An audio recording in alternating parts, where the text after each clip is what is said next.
আসসালামু আলাইকুম, কেমন আছেন সবাই? আশা করি ভালো আছেন। আইটেক মামুন ইউটিউব চ্যানেলের আরও একটি ভিডিওতে আপনাকে স্বাগতম। আজকের ভিডিওর বিষয় হলো আমরা iOS 16 যে আপডেটটা আসছে বেটা ভার্সন, এটা আমরা কেন আপডেট করব না বা আপডেট করলে কি কি সমস্যা হচ্ছে।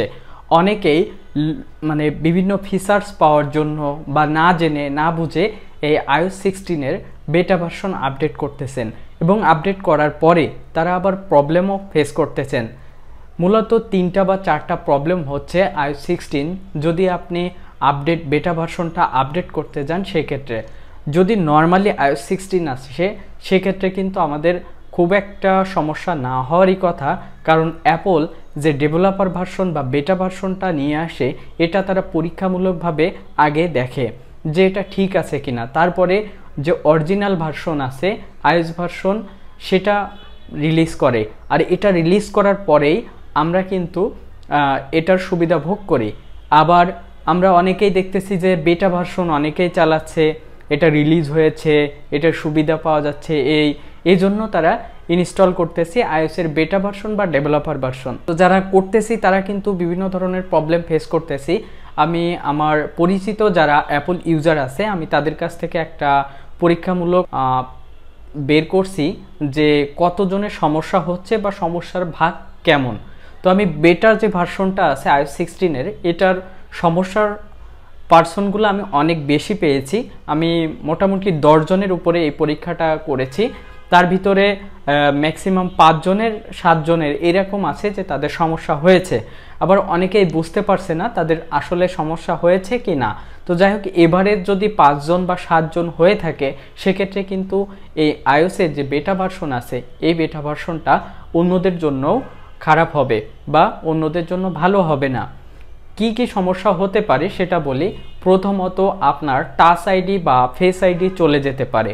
অনেকেই বলবে যে নর্মাল যে ভার্সনটা আছে সেটা দিলেও তো অনেক সময় চলে যায়। এটা আসলে যাবে কি যাবে না এটা আপডেটের ওই ভার্সনটার উপরে ইফেক্ট পড়ে, বা আপনি যে ভার্সনটা আপডেট দিচ্ছেন এটা আপনার ফোনে কমপ্লিটলি আপডেট হচ্ছে কিনা সেটার উপর। দ্বিতীয়ত, আপনার ফোনের ব্যাটারি ড্রেইন হবে। এটা মাস্ট বি ম্যাক্সিমাম আমি যে 10 জনের উপরে পরীক্ষা করেছি তার ভিতরে 7 জনেরই ব্যাটারি ড্রেইন হয়েছে। তো 10 জনের ভিতরে যদি 7 জনের সমস্যা হয় তাহলে কিন্তু বুঝতে হবে এটা আমাদের জন্য খুবই ইফেক্টিভ। আমরা এই বেটা ভার্সন বা ডেভেলপার ভার্সনটা একটু এড়ায় চলবো। কারণ অ্যাপল আপনি একটু ভেবে দেখেন, তাদের নিজস্ব সাইট আছে বা নিজস্ব অনেক আছে, সেখানে কিন্তু তারা এই ডেভেলপার ভার্সন বা বেটা ভার্সন আপডেট করে না বা সেখানে আপলোড করে না যেখান থেকে আমরা আপডেট করব। আমরা কিন্তু অন্য একটা থার্ড পার্টি বা অন্য একটা সাইটে গিয়ে এই ডেভেলপার ভার্সন বা বেটা ভার্সনটা ইনস্টল করি। এটা অ্যাপলের ওয়েবসাইটে আপনি কোথাও পাবেন না ডেভেলপার ভার্সন বা বেটা ভার্সন, কারণ তারা জানে যদি আমাদের ইউজার এই ভার্সনটা ইনস্টল করে তারপরে সমস্যা ফেস করে তাহলে আমাদের ফোনগুলো আর ইউজ করবে না। তো এই কারণেই আমরা চেষ্টা করব ডেভেলপার বা বেটা ভার্সনটা অ্যাভয়েড করার জন্য। আমরা অনেকেই বলতেছি যে এই ভার্সনের ভিতরে এটা আছে এটা আছে, এটা খুব ভালো লাগছে, এটা হচ্ছে।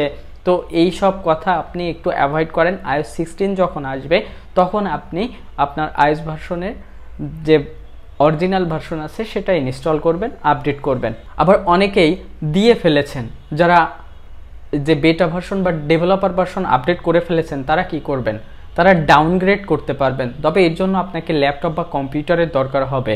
ল্যাপটপ বা কম্পিউটারে আপনি সফটওয়্যার ইনস্টল করে যে iOS-এর প্রিভিয়াস যে ভার্সন ছিল ISPW এই সাইটে গেলে আপনারা এটা পাবেন। আমি এ নিয়ে বিস্তারিত একটু ভিডিও তৈরি করব, আশা করি ওই ভিডিওটাও আপনারা দেখবেন। তাহলে ভবিষ্যতে যদি কখনো আপনি iOS ভার্সন ডাউনগ্রেড করতে চান তাহলে আমার ওই ভিডিওটা আপনার জন্য কাজে দিবে।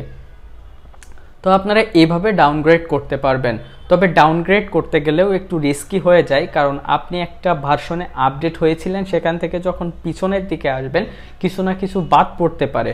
সো আপনাকে মাথায় রাখতে হবে আপনার প্রপার ওয়েতে আপনার ফোনটা চালাতে হবে, তাহলে কোনো প্রকার ব্যাটারি ড্রেইন বা কোনো প্রকার হ্যাজেল ছাড়াই আপনি ফোনটা চালাইতে পারবেন। তো আশা করি জানতে পারলেন বা বুঝতে পারলেন যে iOS-এর যে বেটা ভার্সন আছে সেটা আমরা কেন ইনস্টল করব না বা কেন আমরা আপডেট করব না। দেখা হবে পরবর্তী ভিডিওতে। সে পর্যন্ত ভালো থাকুন, সুস্থ থাকুন, আল্লাহ হাফেজ।